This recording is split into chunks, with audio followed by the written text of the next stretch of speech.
We are just one day away from the end of Title 42 as the deadline looms. Migrants desperate for a better life in the United States have been gathering. You can see they're at the border trying to seek asylum. Already, shelters are filling up past capacity, and with the expected influx of migrants over the next few hours, enforcement is ramping up. Thank you so much for joining us. I am Wale Aliu. And I'm Kimberly Hunt, live at the San Diego U.S.-Mexico border. And this evening, it is definitely getting cooler out here. You can smell fires beginning to start south of the border. People are huddling under blankets, and fewer kids are out playing just beyond this fence. Officials say they are preparing for up to 10,000 illegal crossings every day when Title 42 ends tomorrow. Title 42, of course, allowed the U.S. government to expel migrants and asylum seekers for public health reasons during the pandemic. And already Border Patrol says tens of thousands of migrants have been apprehended in recent days. The White House is responding by expanding holding facilities, adding immigration officers, and sending 1,500 active duty troops to the southern border, including some from right here at Camp Pendleton. The Biden administration is also rolling out some new restrictions for asylum seekers following the end of Title 42. It will require non-Mexican migrants to have applied for and been denied asylum in another country before applying here in the U.S.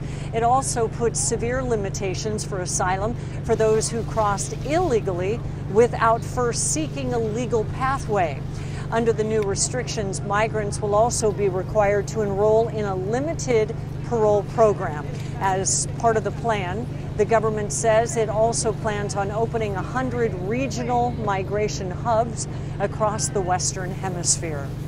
The ACLU is welcoming the end of Title 42, but it wasn't as receptive to those new restrictions. And 10 News received a statement from the organization that reads in part, "It is long past time the federal government stop imposing unjust restrictions on access to asylum. Like 42, this new asylum ban will expose vulnerable people to unspeakable dangers," end quote. The crowds of migrants here have caught the attention of local leaders, and they're calling on the White House for help. ABC 10 News reporter Austin Grabish explains what's going on here at the border and the local reaction from many people. Yeah, this afternoon, Kim, we heard from Chairwoman Nora Vargas with San Diego County, and she told us that they are actually going to be sending a letter to the Biden administration asking for more resources. She says the county is working with MTS as well as the airport authority in San Diego to ensure asylum seekers we are seeing here are taken care of once they're released from CBP custody. And she says she really doesn't want migrants to be released onto San Diego streets like they were in 2018. Vargas says no one entity or group can handle what she called a humanitarian crisis. And here's her specific request to the Biden administration. What we need is we need to be able to increase the migrant shelter capacity. That's our message to the federal government. We also need to, we understand that the current coordination efforts around our stakeholders and organizations must continue, but we need the support of the federal government.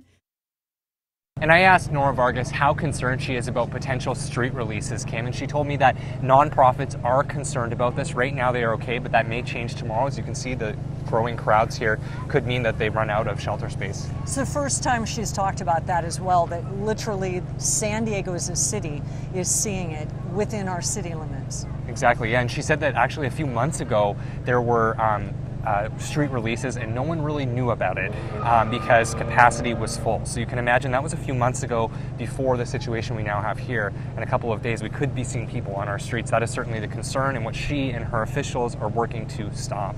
All right, Austin Grabish, you've been on this story at the border for days, doing a great job. Thank you for joining me.